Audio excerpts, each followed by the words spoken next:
নমস্কার বন্ধুরা, হেসেল বনলক্ষীতে আপনাদের সকলকে স্বাগত। আজ আমি পুরনো দিনের পদ্ধতিতে চুষির পায়েস বানাবো। তার জন্য প্লিজ বন্ধুরা স্কিপ না করে সম্পূর্ণ রেসিপিটি দেখুন আর এরকম নরম তুলতুলে চুষির পায়েস বানিয়ে নিন। চুষি পিঠে বানানোর জন্য আমি 1 বাটি পরিমাণ জল একটা কড়াই গরম করে নিচ্ছি। জলটা ফুটতে শুরু করেছে। এখন যে বাটিতে জল দিয়েছিলাম সেই বাটিরই 1 বাটি চাল গুঁড়ো এর মধ্যে দিয়ে দিচ্ছি। এটা আতপ চাল গুঁড়ো, তবে গোবিন্দভোগ আতপ হলে আরও ভালো হবে। আতপ চালের গুঁড়ো তো আপনারা করে নিতে পারেন। এটা চাল গুঁড়োটা জলের সাথে খুব ভালোভাবে মিশিয়ে নিতে হবে। আঁচটা কমিয়ে দিলাম। আঁচ একদম লোতে করে দিয়ে চাল গুঁড়োটা খুব ভালোভাবে মিশিয়ে নিচ্ছি।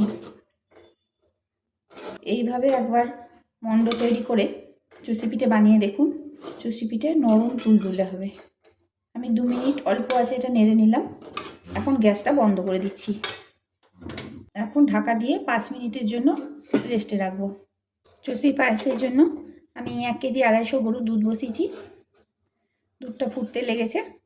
এখন গ্যাসটা কমিয়ে দুধটা ঘন করে নেব। মাঝে মাঝে একবার করে নেড়ে দিতে হবে যাতে তলায় ধরে না যায়।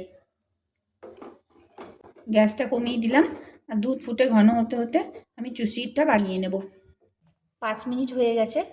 এখন এটা হাতে নেওয়ার মতো ঠান্ডা হয়েছে, কিন্তু যথেষ্ট গরম আছে। আর চাল মণ্ডটা এখন গরম অবস্থাতেই মেখে নিতে হবে, ঠান্ডা হলে আর মাখা যাবে না। খুব ভালো করে গরম গরমই মেখে নিতে হবে। চাল গুঁড়োটা খুব ভালোভাবে মেখে মণ্ড তৈরি করে নিলাম।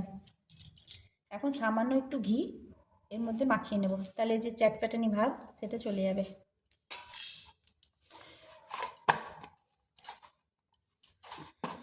মণ্ডটা এইভাবে তৈরি করে নিতে হবে। এখন চষিগুলো বানিয়ে নিতে হবে। তবে চষি বানাবার জন্য ছোট ছোট লেচি কেটে নিয়ে এরকম করে নিয়ে ছোট ছোট এরকম করে গোল করে নিয়ে এইভাবে বানানো যায়, কিন্তু এইভাবে একটা একটা করে বানাতে অনেকটাই সময় লাগে।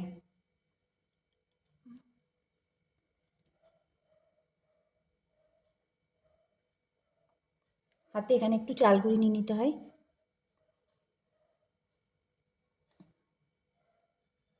আর এইভাবে একটা একটা করে নিয়ে বানানো যায়।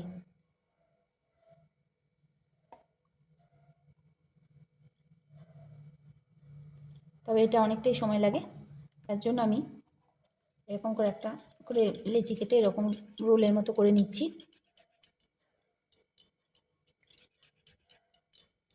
আর এইভাবে আঙুলের ফাঁকে যদি লাগিয়ে নেওয়া যায়, এখান থেকে নিয়ে আর এটাকে একটা ভিজে কাপড়ে রেখে দেবো ঢাকা দিয়ে, নইলে ওটা শুকিয়ে যাবে। পুরো মণ্ডটা একটা ভিজে কাপড়ে ঢাকা দিয়ে রাখতে হবে। এখান থেকে একটু একটু করে যদি নিয়ে যদি কাটা হয় তাহলে কাজটা খুব চটপট হয়ে যায়।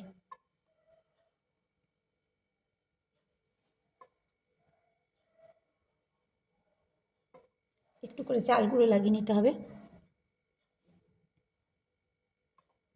তবে এই কাজটা যদি আরও কেউ সঙ্গে করে নেয়, বাড়িতে যদি আরও মেম্বার থাকে, সবাই মিলে যদি এই কাজটা করে নেওয়া হয় তবে আরও তাড়াতাড়ি হয়ে যায়। এটাই হচ্ছে চুষি করার আসল নিয়ম। এইভাবেই আগেকার দিনে মা ঠাকুমারা সবাই এইভাবেই চুষি করতো, সবাই মিলে একসাথে বসে। কিন্তু এখন অনেকে বলেন গ্রেটারে করে নাকি চুষি করা যায়, তাই আমি গ্রেটার দিয়ে দেখি, একটা গ্রেটার দিয়ে করে দেখাই। একটু চাল গুঁড়ো মাখিয়ে নিলাম গ্রেটারে।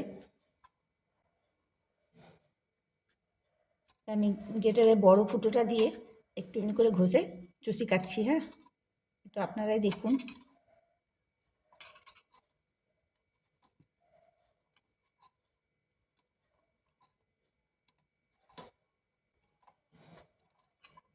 দেখুন বন্ধুরা, এটা কি চুষি হচ্ছে? দেখতেও ভালো লাগছে না, খেতে তো ভালোই লাগবে না। তাই এইভাবে চুষি কখনোই হয় না। তাই আপনারা এইভাবে চুষি বানিয়ে সময় নষ্ট করবেন না। চুষির যেটা আসল নিয়ম সেইভাবেই চুষি বানিয়ে নিন। এইভাবে এটা চুষি হয়নি, তাই এই ময়দাটাকে আমি আবার মেখে নিলাম। আপনারা অযথা এইভাবে সময় নষ্ট করবেন না, এইভাবে কখনোই চুষি হবে না। তাই আমি এইভাবেই চুষিগুলো সব বানাবো। আর এই চষি পায়েস খেতেও খুব ভালো লাগে। পৌষ সংক্রান্তির দিনে আপনারা এইভাবে চষির পায়েস বানান। সামনেই পৌষ সংক্রান্তি আসছে, এই পদ্ধতিতে বানিয়ে খেয়ে দেখবেন, আর কেমন লাগছে তা কমেন্ট করে অবশ্যই জানাবেন। আর যারা আমার চ্যানেলটিকে সাবস্ক্রাইব করেননি, ভিডিওটি দেখছেন, তারা প্লিজ আমার চ্যানেলটিকে সাবস্ক্রাইব করুন, আর তার সঙ্গে পাশে থাকা বেল আইকন অবশ্যই প্রেস করুন, যাতে আমার নতুন নতুন ভিডিও আপনাদের কাছে আগে পৌঁছায়। আর আপনারা রেসিপিগুলো দেখে কেমন লাগছে তা কমেন্ট করে জানান, তাহলে আমিও নতুন নতুন রান্না করতে একটু উৎসাহ পাই। এইভাবে আমি সমস্ত চষিগুলো কেটে নেব।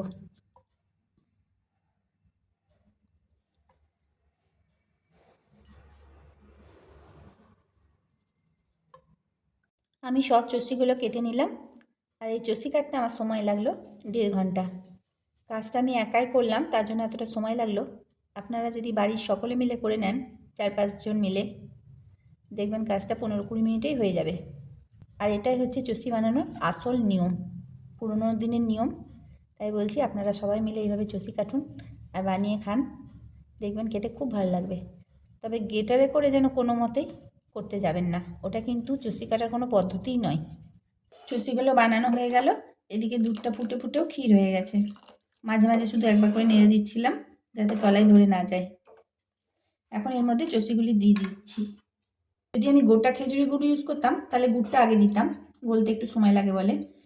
কিন্তু আমি এখানে ঝোলা খেজুর গুড় দেবো, তাই চষিগুলো আগে দিয়ে দিচ্ছি। একসাথে না দিয়ে অল্প অল্প করে দেবেন, আর গ্যাসের ফ্লেমটা পুরো বাড়িয়ে দেবেন। একসাথে দিয়ে দিলে দলা পেকে যেতে পারে। অর্ধেকটা দিলাম, একবার নেড়ে দিচ্ছি, না হলে দলা পেকে যেতে পারে। এবার পুরো চষিটা এর মধ্যে দিয়ে দিচ্ছি।